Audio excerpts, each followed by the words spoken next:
우리가 여호수아의 말씀을 보면서 한 가지 깊게 생각해 봐야 되는 것 중에 한 가지는 우리가 강하고 담대하라고 여호수아에게 명령하여 주셨는데 이 강하고 담대해야 되는 그러한 영역이 바로 하나님의 말씀을 붙들고 지키는 데에 우리는 강하고 담대해야 합니다. 이스라엘 백성들이 물론 전쟁터에서 가나안을 정복하는 데에서 분명히 강하고 담대할 것을 하나님이 말씀하시고 또한 그 부분에서 강하고 담대해야 하지만 그리스도인의 본질적인 싸움은 또한 이스라엘의 싸움은 주의 말씀을 붙들고 강하고 담대하는 것에 항상 의존하였습니다. 우리가 하나님의 말씀을 가지고 사느냐 못 사느냐가 항상 그리스도인들이 그 전쟁의 승패가 좌우됨을 우리는 말씀을 보면서 기억해야 합니다. 실제로다 우리가 성경을 보게 되면 그것을 발견할 수 있습니다. 이것은 이스라엘 역사 가운데에서 그렇지 않습니까? 제가 몇 번 말씀드렸지만 이스라엘 민족이 사사기에서 여러 이민족의 침략을 받고 괴롭힘을 받는 이유는 여러 민족이 강하여서가 아닙니다. 그들이 하나님의 말씀을 이스라엘 백성이 하나님의 말씀을 붙들고 살지 않았기 때문입니다. 그들이 붙들고 사는 것에 강하고 담대하지 않았기 때문이죠. 세상이 여러 소리가 들려올 때마다 이 소리 들리면 이리 쏠리고 저 소리 들리면 저리 쏠릴 수밖에 없습니다. 우리가 하나님의 말씀 붙들지 않게 되면 그럴 수밖에 없습니다. 아수르와 바벨론의 멸망한 이유도 바로 이것입니다. 아수르와 바벨론이 강력하였지만 이들이 강력하여서 북이스라엘이 멸망하고 남유다가 멸망하였다고 성경에서는 결코 말씀하지 않습니다. 우리가 히스기야의 말씀을 통하여 그걸 증명해 주셨잖아요. 히스기야의 우리가 말씀을 보게 되면, 우리가 이사야 말씀, 역대하의 말씀이라던가, 열왕기하의 말씀을 보게 되면, 사내립의 그 18만 5천 명이라 되는 그 강력한 군대가 쳐들어왔었으나, 하나님 어떠십니까? 하나님 끝까지 신뢰한 히스기야를 하나님께서 지키시고 보호하여 주셨습니다. 승리케 하셨습니다. 결국 하나님의 말씀을 믿고 강하고 담대하냐 아니냐가 항상 성도의 문제였고 이스라엘의 문제였습니다. 오늘 새벽에 라합의 말씀도 보았는데 라합도 어떻습니까? 이방 여인이요 기생이라고 하는 천한 직업의 그러한 여인이었지만 하나님께서는 그녀의 믿음을 보시고 그녀와 또한 그녀의 가정을 구원하셨습니다. 라합과 그녀의 가정의 구원의 모습은 흡사 출애굽 시에 장자의 재앙 때 어린 양의 피가 문설주와 임방에 바른 이스라엘 백성들이 구원을 받은 것과 같이 붉은 줄이 있는 라합의 가정은 그 안에서 구원을 받았습니다. 라합의 집안에 속한 사람이라 할지라도 그 집에서 나오게 되면 죽임을 당하였죠. 결국 라합이 구원받은 것도 하나님의 은혜요. 또한 하나님께서는 그녀의 믿음을 보셨습니다. 특히 그녀가 가졌던 믿음은 무엇입니까? 하나님에 대한 믿음이었습니다. 그 하나님에 대하여 들었던 그러한 말씀들, 하나님이 어떠한 분인가에 대한 그녀가 작지만 하나님에 대한 그 말씀을 들었을 때에 그녀는 그 말씀을 붙들었을 때에 하나님께서 그녀를 지키시고 그의 가정을 지켜주신 거죠. 여호수아의 정복 전쟁의 이 말씀도 우리가 잘 보게 되면 우리가 가나안 땅에 들어가서 이 가나안 땅을 얻게 되는 사람들도 믿음으로 이 땅으로 나아갔던 사람이 결국에는 이것을 얻었음을 우리는 보아야 합니다. 오늘 말씀도 역시 우리에게 이것을 보여주고 있죠. 오늘 말씀 우리가 본 여호수아서 3장의 말씀은 이스라엘 백성들이 그 요단강을 건너가는 말씀입니다. 우리 3장 1절 말씀에 보게 되면 여호수아가 아침에 일찍 일어나서 그와 모든 이스라엘 자손들과 더불어 그 시딤에서 떠나서 요단에 이르러 건너가기 전에 그 요단강 앞에서 유숙하였다라고 말씀하고 있습니다. 이미 앞에 11절 말씀에 보게 되면 여호수아는 이스라엘 백성들에게 명령하였었죠. 사흘 안에 우리가 요단을 건너갈 테니까 너희가 그것을 준비하라. 그리고 이들은 여호수아의 명령을 따라서 양식을 준비하여서 이곳에 왔습니다. 요단강 앞에 선 것이죠. 그런데 그 사흘 동안 여호수아와 이스라엘 백성들은 무엇을 보았을까요? 무엇을 했을까요? 지금 요단강가에 이르렀기 때문에 그 요단강을 바라볼 수밖에 없습니다. 그리고 그들이 요단강을 바라보았을 때 그들이 발견한 것은 무엇일까요? 이 물은 자신들의 힘으로는 건너지 못할 강이라는 것을 그들은 분명히 직감하였을 것입니다. 오늘날 이스라엘 요단강에 가보게 되면 많은 사람들이 실망을 합니다. 요단강에 가고 굉장히 넓을 거라고 생각을 했는데 막상 가보게 되면 굉장히 초라하기 때문입니다. 평소에 요단강은 3, 4m 폭 정도밖에 안 되고 그 깊이도 뭐 그렇게 깊지 않은 그러한 강인데 오늘날에도 우기 때가 되면 요단강에 물이 많이 불어나서 범람합니다. 제가 그 예전에 이스라엘 갔을 때에도 몇 미터가 되는 그러한 높이의 그러한 이 물이 흘러가는 곳을 범람하여서 물이 범람하였던 그러한 그 물 자국이 남아있는 것을 보았습니다. 근데 이 여호수아 시대에는 더 이 물이 많이 흘렀었죠. 오늘날 같은 경우에는 그 상류 지역에서 요단강 물을 뭐 댐이라든가 그런 걸 만들어서 이용을 하기 때문에 많은 물이 흘러오지 않지만 이전에는 그냥 물들이 흘러왔기 때문에 더 많은 물들이 있었고 범람하는 것도 더 심하였습니다. 뭐 예전에 그 사진 찍어놓은 것을 보니까 이 요단강의 폭이 한 100m 뭐 이상 되는 그러한 되는 것을 볼 수가 있습니다. 평소에 한 3, 4m 정도인데 그런데 이러한 물이 있는 것을 보았을 때 그들은 무엇을 생각했을까요? 우리 힘으로는 안 되겠다입니다. 홍해를 건너가는 것도 힘들지만 흘러가는 강물을 건너가는 것은 더 위험한 것 아닙니까? 오늘날에도 계곡에서 물을 흐르는 데에 가지 말라라고 이야기하잖아요. 요단강이 바로 이런 것입니다. 깊고 강폭이 좁고 빨리 유속이 흐르는 곳. 이것은 그들의 힘으로 건널 수가 없는 것이었습니다. 그런데 이러한 상황 속에서 여호수아는 이러한 위기 가운데에서 무엇을 할까요? 이 요단강을 바라보고 있는 이 사람들 앞에서 무엇을 명령합니까? 오늘 말씀을 보게 되면 5절 말씀을 보게 되면 여호수아가 백성들에게 이야기합니다. 뭐라고 명령합니까? 너희는 자신을 성결하게 하라. 너희는 자신을 성결하게 하라입니다. 여호수아는 이 요단강 도하를 앞두고 건너갈 뗏목을 준비하라고 하거나 혹은 건너간 후에 싸울 무기를 준비하라고 하지 않습니다.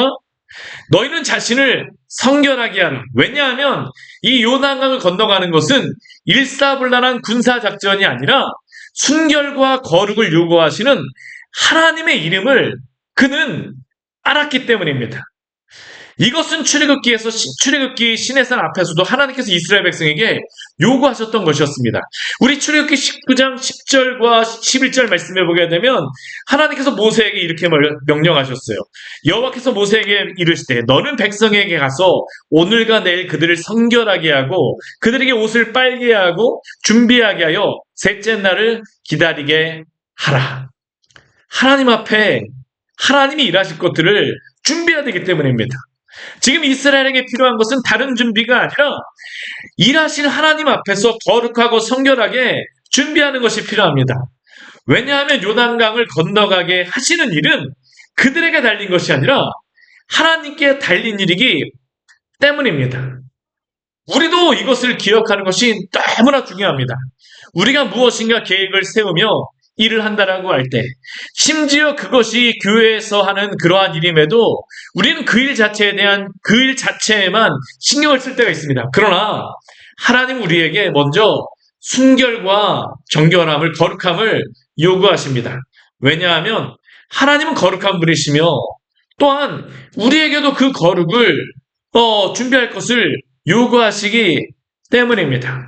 우리가 하나님 앞에서 거룩하게 된다라고 하는 것은 일하시는 하나님, 살아계신 하나님을 인정하며 그에게 영광을 돌리는 그런 태도임을 우리는 기억해야 됩니다. 또한 두 번째로 이스라엘 백성들에게 여호수아가 명령하는 것이 무엇입니까? 우리 그 말씀에 보게 되면 이 언약궤를 맨 사람들, 이 제사장들을 따르라라고 이야기합니다. 우리 6절 말씀에 보면 그게 나와 있죠. 여호수아가 또 제사장에게 말하되 언약궤를 메고 백성이 앞에 건너라 하매. 근데 우리 그 앞에 우리 3절 말씀에 보면 또 이스라엘 백성들에게 이렇게 말합니다. 제사장들이 너희 하나님 여호와의 언약궤 메는 것을 보거든 너희가 있는 곳을 떠나 그 뒤를 따르라. 제사장들도 이곳으로 들어가야 되고 이 제사장들이 들어갈 때에 이스라엘 백성들은 제사장들을 따라야 합니다. 그런데 이 언약궤를 따를 때에 몇 가지 주의사항이 있었어요. 무엇이냐면 첫 번째로 2000규빗 정도를 떨어져서 그 길을 가라라고 이야기합니다. 우리 4절 말씀에 여기에 나왔잖아요. 그러나 너희와 그 사이 거리가 2000규빗쯤 되게 하고 2000규빗이면 한 1km, 한 900m, 한 45cm면 한 900m, 한 50cm 정도면 1km 정도 되는 거리인데 이 정도쯤 떨어지라는 겁니다. 그리고 앞서가는 것이 아니라 그 뒤를 따라가라고 합니다. 왜냐하면 그들이 두려워하고 경외해야 될 대상은 그들이 두려워해야 될 것은 요단강 물도 아니고 가나안 백성도 아니라 바로 하나님이기 때문입니다. 성도는 하나님을 따라가는 자입니다. 그래서 그들은 여호와의 임재를 나타내는 언약궤를 따라서 경외함을 가지고 순종합니다. 우리도 하나님을 믿고 순종할 때에 하나님의 말씀보다 또한 성령의 인도하심보다 앞서지 않고 성결하게 준비하며 주님을 경외함으로 따라가야 됩니다. 이게 바로 하나님께서 또한 여호수아가 또 이스라엘 백성들에게 명령한 말씀이었습니다. 그리고 6절 말씀에 요단강을 건너가는 날이 밝았을 때에 여호수아는 제사장들에게 언약궤를 메고 그 앞서 건너가라고 명령을 하죠. 그리고 하나님께서는 여호수아를 온 이스라엘 목전에서 크게 하여서 모세와 함께 있었던 것과 같이 여호수아와도 함께 하심을 알게 하겠다라고 말씀하십니다. 하나님께서 이 요단강 도하를 통하여서 이 요단강을 건너가는 것을 통하여서 여호수아를 모세와 같은 큰 지도자로 세우겠다라고 약속하시는 겁니다. 그런데 이스라엘 지도자의 덕목이 무엇입니까? 하나님이 함께 하시는 것이죠. 하나님이 함께 하는 겁니다. 여호수아가 이 일을 통하여서 이스라엘 백성에게 하나님께서 여호수아와 함께 계심을 보게 하겠다라고 말씀하신 겁니다. 저는 이러한 은혜가 우리 모두에게도 있어야 된다고 생각합니다. 성도들이 가는 곳마다 세상에 많은 사람들이 무엇을 보아야 될까요? 하나님이 함께 하심을 보아야 되는 것 아닙니까? 사실 성도의 그러한 능력은 우리의 능력이 아니라 하나님의 그 능력 아닙니까? 근데 세상의 사람들이 성도를 두려워하고 교회를 두려워할 때에는 하나님이 함께 하시는 것을 볼 때에 존경하고 두려워하게 됩니다. 오늘 여호수아에게 바로 그 일을 하게 하시겠다라고 하시는 것이죠. 우리가 하나님을 따라갈 때에 세상의 사람들로 하여금 또한 여호와를 경외하며 주님을 따라갈 때에 세상의 사람들로 하여금 하나님의 영광을 나타내겠다라고 말씀하시는 것이죠. 우리 모두에게 이러한 은혜가 있기를 원합니다. 그리고 하나님께서는 제사장들이 요단강에 도착했을 때에 이 제사장들에게 요단강으로 들어서라고 명령하시죠. 오늘 8절 말씀에 보게 되면 언약궤를 맨 제사장들에게 명령하여 이르기를 너희가 요단 물가에 이르거든 요단에 들어서라 하라. 그러면 이 요단에 들어설 때에 그들에게 필요한 것은 무엇일까요? 오늘 9절과 10절 말씀에 보게 되면 요단강에 들어설 때에 하나님의 그 영광을 보려고 할 때에 그들에게 요구하시는 것이 있습니다. 첫 번째가 무엇입니까? 오늘 9절 말씀에 하나님이 이렇게 말씀하시죠. 이리 와서 너희의 하나님 여호와의 말씀을 들으라. 첫 번째는 하나님의 말씀을 듣는 것입니다. 하나님의 영광을 보시고 싶으십니까? 그렇다면 하나님의 말씀을 들으십시오. 오늘 이스라엘 백성들이 하나님의 영광을 보기 위하여서는 하나님의 말씀을 들어야 합니다. 근데 하나님의 말씀을 듣기 위해서는 용기가 필요하죠. 저는 이게 담대하고 두려워하지 말고 놀라지 말라라고 하나님의 말씀이 여호수아에게 말씀하셨는데 이스라엘 백성들에게도 봐도 필요한 것이 이 믿음 아닙니까? 너희 하나님 여호와의 말씀을 들으라. 만약 그들이 하나님의 말씀을 듣지 않고 그 말씀에 순종하지 않는다면 그들은 그 기적을 볼 수 없습니다. 우리도 동일합니다. 우리가 하나님의 놀라운 은혜를 경험하는 방법은 무엇입니까? 그것은 하나님의 말씀을 듣는 것입니다. 강하고 담대한 마음을 가지고 하나님의 말씀을 들으십시오. 지금 모세는 두려운 이 요단강 앞에서 이것을 말씀합니다. 너희의 하나님 여호와의 말씀을 들으라. 강물 소리가 아니라 하나님의 말씀을 들으라고 말씀하시죠. 두 번째로 하나님께서 이 이스라엘 백성들에게 말씀하시는 것은 무엇입니까? 둘째는 살아계신 하나님이 그들과 함께 하시다는 것을 알고 또한 믿는 것입니다. 오늘 10절 말씀에 보면 그것을 분명히 말씀하시죠. 또 말하되 살아계신 하나님이 너희 가운데 계시사. 살아계신 하나님이 너희 가운데 계시사. 그 뒤에 보게 되면 가나안의 7 족속들이 그 7 족들이 나옵니다. 가나안 족속, 헷 족속, 히위 족속, 브리스 족속, 기르가스 족속, 아모리 족속, 여부스 족속. 이들이 가나안 땅에 있습니다. 이들이 이스라엘 백성이 들어갔을 때 이 백성들은 여기에 있을 것입니다. 또한 이 백성들은 그 자신들이 섬기는 그러한 신들이 있습니다. 근데 이스라엘 백성이 섬기는 하나님과 이들의 우상의 차이가 무엇입니까? 그들의 섬기는 신은 금이나 은, 나무로 조각된 번쩍거리는 것처럼 보이지만 실상은 죽어있는 신인 반면에 이스라엘이 섬기는 신은 어떤 하나님이십니까? 살아계신 하나님이시죠. 우리 베드로가 예수님에 대하여서도 고백한 것이 그것 아닙니까? 주는 그리스도시요 살아계신 하나님의 아들이십니다. 하나님은 죽어 계신 분이 아니라 살아계신 분이십니다. 그리고 그들은 살아계신 하나님이 바로 이 요단강을 건너가게 하시는 것을 볼 것입니다. 우리에게 필요한 믿음도 바로 이것입니다. 지금도 살아 계셔서 역사하시는 하나님. 아브라함에게도 살아 계셨고, 이삭에게도 살아 계셨고, 야곱에게도 살아 계셨던 그 하나님이 지금 요단강을 건너려고 서 있는 그들에게도 살아 계셨고, 또한 우리의 삶 속에서도 살아 계신 분이심을 기억하십시오. 하나님은 살아계신 하나님이십니다. 단지 우리가 필요한 것은 이 살아계시고 역사하시는 하나님을 믿는 것입니다.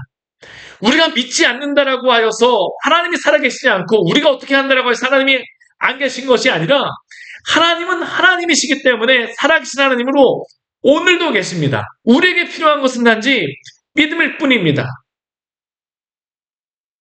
그러나 하나님을 살아계신 분으로 믿는 자들은 요단강을 건너기 위해서 어떡할까요?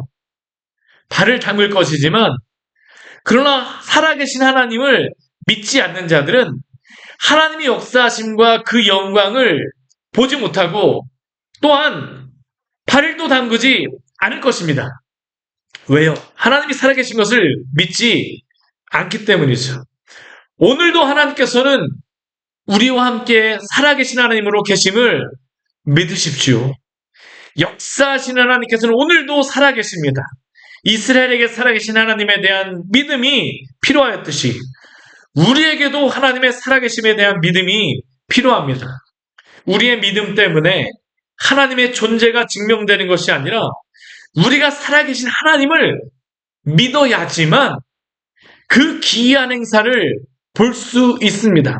우리에게 믿으라고 하는 이유는 하나님이 살아계시는 것을 우리에게 구걸하는 것이 아니라 우리에게 하나님이 살아계시는 것을 보여주시기 위하여서는 우리가 반드시 믿는 것이 필요하기 때문에 우리에게 믿음을 요구하시는 겁니다.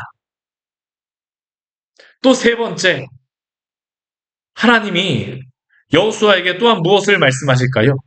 그 살아계신 하나님이 그 가나안 7 족속을 반드시 쫓아내실 것을 그들에게 알려주셨습니다. 오늘 10절 뒤에 말씀이 오게 되면 그 말씀을 하죠. 너희 앞에서 반드시 쫓아내실 줄을 이것으로써 너희가 알리라. 전쟁이 하나님께 속하였습니다. 이미 가나안의 모든 전쟁은 하나님께서 승리하셨습니다. 그들에게 필요한 것은 그것을 믿고 건너가서 하나님이 쫓아내시는 것을 보는 것입니다. 우리에게도 바로 이러한 믿음이 필요합니다. 어떻습니까? 우리가 교회를 개척하고 항상 느끼는 것은, 제가 목사로 항상 느끼는 것은 영적인 전쟁이 치열하다는 사실입니다. 여러 가지 일들을 겪어가면서 항상 느끼는 게 그겁니다. 너무나도 치열하구나. 너무나도 치열하구나. 정말 눈에 보입니다.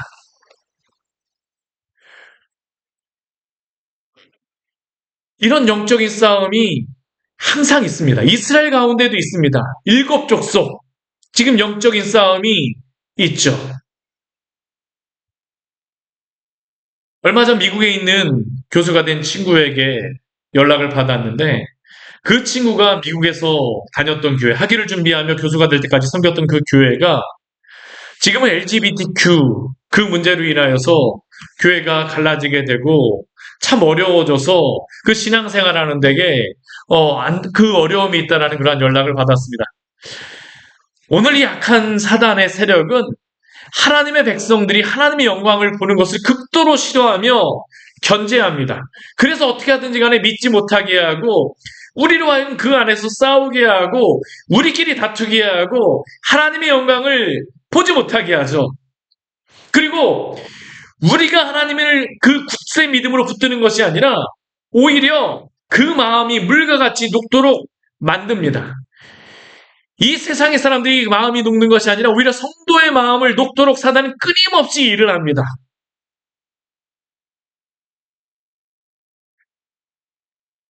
그런데 우리가 이제 말씀을 볼게 될 터이지만, 믿음의 걸음을 옮기는 자들은 하나님이 승리하게 하시고 또한 세상이 녹는 것을 볼 것입니다. 그러나 반대로 하나님을 믿지 않는 자들은 세상 속에서 세상을 두려워하며 그 마음이 녹아버릴 겁니다. 그렇게 우리는 이 영적인 싸움 가운데에 이미 승리하신 우리 주님을 믿으며 믿음으로 나아가야 될 줄 믿습니다. 믿음으로 나아가십시오. 믿음으로 나아가십시오. 그리고 이제 그들에게 남은 것은 무엇입니까? 믿음의 순종이죠. 하나님이 지금까지 너희가 알리라라고 말씀하셨는데, 이제 그들에게 남은 것은 정말로 순종하는 겁니다. 우리 13절 말씀 우리 같이 한번 읽어볼까요? 온 땅에 주 여호와의 궤를 맨 제사장들의 발바닥이 요단물을 밟고 멈추면 요단물 곧 위에서부터 흘러내리던 물이 끊어지고 한 곳에 쌓여 서리라.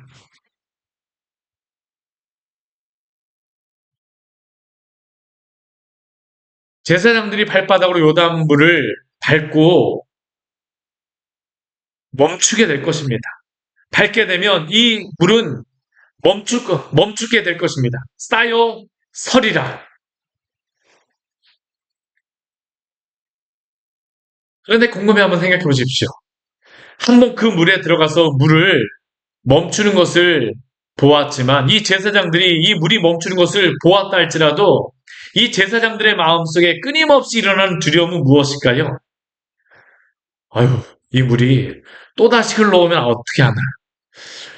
오늘 그 14절 말씀해 보게 되면, 백성이 요단강을 건너려고 자기 장막을 떠날 때 제사장들은 언약궤를 메고 백성 앞에서 나아갔었고, 이 제사장들은 이 물 안에서 끊임없이 머물러 있어야 됐습니다. 이 백성들이 다 지나갈 때까지. 근데 만약 이 제사장들이 두려움을 갖고 이 물 안에서 멈추어지 여기에서 기다리지 않는다라고 하게 되면, 그들이 그 믿음을 잃어버린다라고 하게 되면, 그들은 그 물 속에서 하나님이 일하심에도 불구하고 떨 수밖에 없겠죠. 두려워할 수밖에 없지 않겠습니까? 우리 인생도 그렇습니다. 우리가 믿음의 길을 간다라고 하는 것은 한순간 발을 요단강 물에 들여놓는 것만으로 끝나는 것이 아닙니다. 날마다 세상이 우리를 엄몰하는 것과 같은 그러한 두려움 속에서도 살아계신 하나님을 믿는 믿음으로 이미 승리하신 예수 그리스도를 바라봄으로 끝까지 믿음의 길에서 인내하는 것입니다. 그래서 우리 이 믿음의 경주는 단거리 100m가 아닙니다. 무엇일까요? 마라톤이죠. 우리 인생이 끝날 때까지 끊임없이 달리는 것입니다. 믿음으로 주님을 바라보며 경주하는 것. 그리고 여호수아와 이 이스라엘 백성들, 제사장들은 요단강의 물이 아니라 하나님의 살아계심을 믿고 바라볼 때에 그들은 이 강을 건너는 것을 보게 되어집니다. 오늘 우리 15절 이후의 말씀에 보게 되면 그 일이 일어나는 현상을 우리에게 말하여 주고 있죠. 요단이 곡식 거두는 시기에는 항상 언덕에 넘치더라. 그런데 제사장들의 발이 물에 잠기자 흘러내리던 물이 어떻습니까? 사르단 매우 가까이 멀리 있는 아담 성읍변들이 일어나서 한 곳에 쌓이고 하나님이 일하시는 것이죠. 하나님이 일하시는 것이죠. 그리고 제사장들 어떻습니까? 17절 말씀에 오게 되면 하나님의 말씀을 붙들고 요단 가운데에서 마른 땅에 굳게 섰다라고 말씀하고 있습니다. 믿음으로 버텨내는 것입니다. 사랑하는 성도 여러분, 오늘도 믿음으로 주님을 굳게 붙드십시오. 우리가 믿음으로 살아간다라고 하는 것은 주님을 끝까지 바라보는 것. 한 번만 그 물에 들어가는 것이 아니라 물이 한 번만 서 있는 것을 보는 것이 아니라 날마다 엄몰하는 것 같이 보인다 할지라도 주님이 살아계심을 믿고 끝까지 버텨내는 것. 그리고 이러한 것들을 믿음으로 버텨낼 때에 하나님께서는 당신의 일들을 이루시며 당신의 그러한 놀라운 것들을 보게 하셨습니다. 우리 모두의 삶 속에서도 이러한 놀라운 하나님의 영광을 보는 은혜가 있기를 원합니다. 오늘 말씀은 결국 무엇입니까? 믿음으로 하나님을 의지하며 가는 자들에게 하나님이 또한 당신의 영광스러운 것을 보여주십니다. 하나님의 약속은 항상 있습니다. 없는 길도 만들어내시는 하나님, 우리가 출애굽할 때에도 물을 건너게 하셨던 것 같이 가나안 땅을 들어갈 때에도 요단강을 건너가게 하시는 인간의 방법으로 되지 않는다는 겁니다. 하나님이 하시는 그 일들을 기대하며 오늘도 믿음으로 살아가시기를 축원합니다. 같이 기도하도록 하겠습니다. 제가 기도하도록 하겠습니다. 하나님 아버지, 오늘 말씀을 통하여서 우리에게 귀한 은혜를 주니 감사를 드립니다. 우리가 믿음이 연약하여 져서 주님 앞에 하나님 아버지 두려워서 떨 때마다 주님, 우리가 살아계신 하나님을 의지하게 하여 주시옵소서. 주변의 소리를 듣는 것이 아니라 요단강의 소리를 듣고 하나님을 두려워하는 것이 아니라 그 요단강에서 3일을 버텼다 할지라도 하나님이 살아계심을 기억하며 믿으며 하나님의 일하심을 믿었던 이스라엘 백성들과 같이 저희도 하나님 아버지 인간의 눈으로 보기에는 요단강의 그 강물, 그 엄청난 물이 흘러가는 그 소리가 두렵게 들린다 할지라도 그것보다 이 요단강의 물보다 더 크시고 더 위대하신 하나님을 바라보게 하여 주시고 우리가 그 가운데에 담대히 주님이 건너가라고 하시는 그곳에 가서 굳건하게 서 있을 수 있는 믿음을 허락하여 주시옵소서. 주님이 우리가 서 있을 때마다 메마른 땅이 되는 것들을 우리로 하여금 보게 하여 주시고 우리가 하나님 아버지 인간적인 방법으로는 방법이 없을 때에도 당신의 방법으로 길을 만들어 주셔서 온전히 당신의 그 영광에 나타나는 그러한 놀라운 일들을 맛볼 수 있는 귀한 믿음의 성도 될 수 있도록 광야의 샘교의 성도 될 수 있도록 은혜 내려 주시옵소서. 예수님 이름으로 기도드립니다. 아멘.